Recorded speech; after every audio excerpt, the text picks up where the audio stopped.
গুলশানের হলি আর্টিজানে জঙ্গি হামলার পরে নিরাপত্তার নামে দেশকে আরো অনিরাপদ করে তোলা হচ্ছে বলে অভিমত প্রকাশ করেছেন বিশেষজ্ঞরা।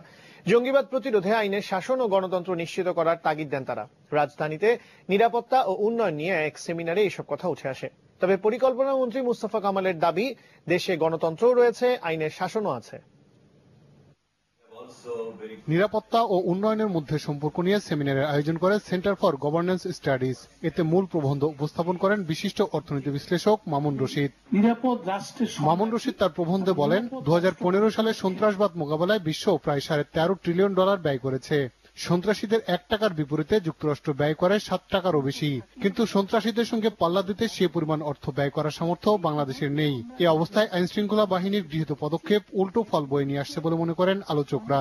সরকার নিরাপত্তার নামে নিরাপত্তা বলয় সৃষ্টি করতে গিয়ে নিজেদেরকে অনিরাপদ করে ফেলছে এবং সাধারণ জনগণ থেকে ডিসকানেক্টেড হয়ে যাচ্ছে।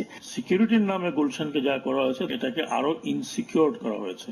আমাদের মতো দেশে যদি এরকম আল্লাহ না করুক আরো 2-1টি হামলা লোন উল্ফো যদি করে, তাহলে আমাদের ডেভেলপমেন্টের যে প্রজেক্টগুলো, যে টাকা পয়সা কোথায় যাবে। সেমিনারে বক্তা বলেন, পাতানো নির্বাচন, দুর্নীতি এবং মানুষের অধিকারহীনতার সুযোগে আফগানিস্তানে তালেবানের উত্থান হয়েছিল।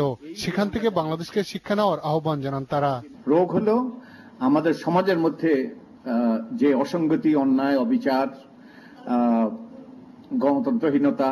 একটা দেশের উদাহরণ এই ব্যাপারে বোধহয় অত্যন্ত প্রণিধানযোগ্য, সেটা হলো আফগানিস্তানের উদাহরণ।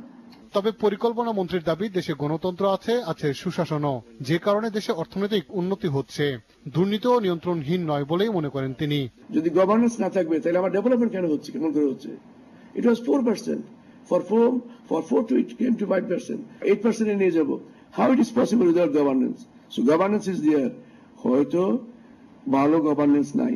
শুধু পুলিশের উপর নির্ভর না করে দেশের সার্বিক নিরাপত্তা এবং উন্নয়নে সাধারণ মানুষকে ক্ষমতায়নের পরামর্শও দেন তারা। আতিক বাবু, দেশ টিভি, ঢাকা। জগন্নাথ